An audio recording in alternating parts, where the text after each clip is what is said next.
ரெண்டா போடுங்க.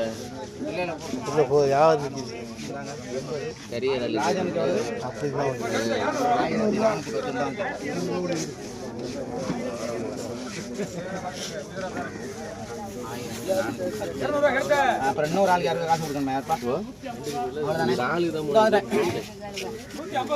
அண்ணா பாருங்கண்ணே, 400 ரூபாய், 400 ரூபாய், 410, 420, 450, 460, 500 ரூபாய், 510, 520, 530, 540, 550, 550 ரூபாய் முத்து.